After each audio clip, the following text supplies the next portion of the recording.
আন্দোলনকারী ও বিরোধীদের সংঘর্ষে নিহত হন রায়গঞ্জ স্বেচ্ছাসেবক লীগের সভাপতি আলামিন ও সাধারণ সম্পাদক গোলাম সারোয়ার।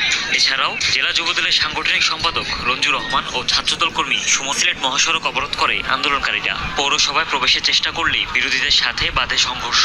এক পর্যায়ে সংঘর্ষে চরদিঘলদি ইউপি চেয়ারম্যান আওয়ামী লীগ নেতা দেলোয়ার হোসেন শাহীন ও সদর উপজেলা স্বেচ্ছাসেবক লীগের সাবেক সভাপতি মনিরুজ্জামান নিহত হন। এছাড়াও হতাহতের আরও খবর পাওয়া গেছে।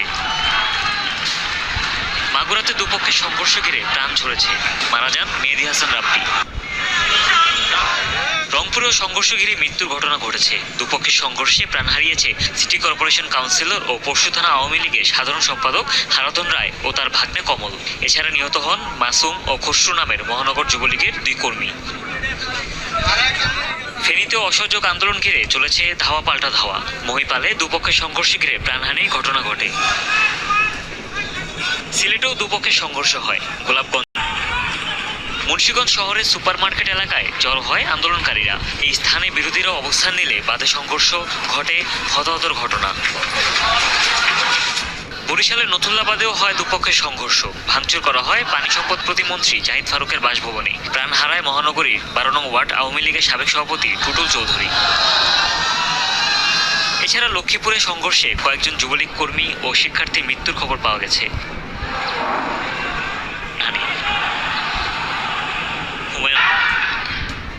সরকারের পদত্যাগের এক দফা দাবি জানিয়ে বৈষম্য বিরোধী ছাত্র আন্দোলনের সর্বাত্মক অসহযোগ কর্মসূচি ঘিরে সংঘর্ষ, গুলি, পাল্টাপাল্টি ধাওয়ায় ঢাকা সহ সারা দেশে 52 জন নিহত হয়েছেন। অসহযোগ আন্দোলন কর্মসূচির কারণে আজ সন্ধ্যা 6টা থেকে অনির্দিষ্টকালের জন্য কারফিউ ঘোষণা করে স্বরাষ্ট্র মন্ত্রণালয়। তবে কারফিউ প্রত্যাখ্যান করেছেন আন্দোলনের সমন্বয়করা। সর্বশেষ পাওয়া খবর অনুযায়ী এক দফা দাবিতে অসহযোগ আন্দোলন ঘিরে দেশের বিভিন্ন স্থানে সংঘর্ষ চলছে। রাজধানী সহ দেশের গুরুত্বপূর্ণ স্থানগুলোতে বিক্ষোভ ও সমাবেশ করছেন আন্দোলনকারীরা। সারা দেশে 52 জন নিহত হয়েছে। এর মধ্যে নরসিংদীতে 6 জন, ফেনীতে 5 জন, সিরাজগঞ্জে 6 জন, কিশোরগঞ্জে 4 জন, রাজধানী ঢাকায় 4 জন, বগুড়ায় 4 জন, মুন্সিগঞ্জে 3 জন, মাগুরায় 4 জন, ভোলায় 3 জন, রংপুরে 4 জন, পাবনায় 3 জন, সিলেটে 2 জন, কুমিল্লায় 2 জন, জয়পুরহাটে 1 জন ও বরিশালে 1 জন সহ 52 জন নিহত হয়েছেন। এছাড়া সারা দেশে 14 জন পুলিশ সদস্য নিহত হয়েছেন বলে জানিয়েছে পুলিশ সদর দপ্তর। এর মধ্যে সিরাজগঞ্জের এনায়েতপুর থানায় 13 জন নিহত হয়েছেন। কুমিল্লার ইলিয়টগঞ্জে নিহত হয়েছেন 1 জন। ঢাকা মেডিকেল কলেজ হাসপাতাল জানায় আজ বিকেল 3টা পর্যন্ত রাজধানীর Shahbag, Shanir Akhra, Nayabazar, Dhanmondi, Science Laboratory, Paltan, Press Club ও মুন্সিগঞ্জ থেকে গুলিবিদ্ধ অবস্থায় 56 জনকে হাসপাতালে আনা হয়েছে। এর মধ্যে 16 জনকে হাসপাতালে ভর্তি করা হয়েছে, বাকিদের প্রাথমিক চিকিৎসা দিয়ে ছেড়ে দেওয়া হয়েছে।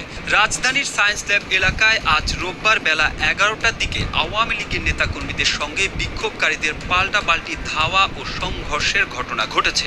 সংঘর্ষ সায়েন্স ল্যাব থেকে জিগাতলা পর্যন্ত ছড়িয়ে পড়ে। সংঘর্ষ চলাকালে গুলিবিদ্ধ হয়েছেন 41 জন। উত্তরায় সংঘর্ষে 22 জন গুলিবিদ্ধ হয়।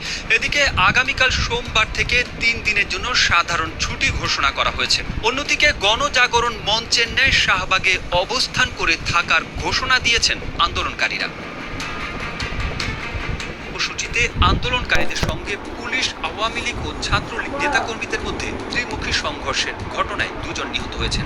এ সময় 7 জন গুলিবিদ্ধ সহ 30 জন আহত হয়েছেন বলে জানা গেছে।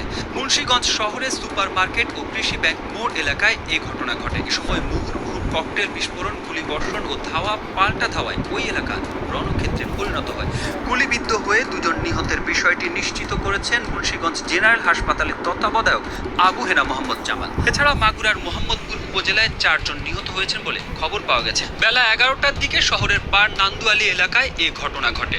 রাব্বি নিহতের বিষয়ে জেলা বিএনপির নেতা অ্যাডভোকেট মিজানুর রহমান এই তথ্য নিশ্চিত করেছেন। রংপুরে দুপক্ষের সংঘর্ষের ঘটনায় 3 জন নিহত হয়েছেন। দুপুর 12:30টার দিকে রংপুর পায়রা চত্বরে এই ঘটনা ঘটে। নিহতরা হলেন মাসুম, খায়রুল ইসলাম খসরু ও পরশুরাম থানা আওয়ামী লীগের সভাপতি ও রশিকের 4 নং ওয়ার্ড কাউন্সিলর হারাধন রায়। এর আগে বেলা 11টার দিকে শহর জুড়ে বিক্ষোভ শুরু হয়। নগরের বিভিন্ন এলাকায় দুপক্ষই অবস্থান নেয়।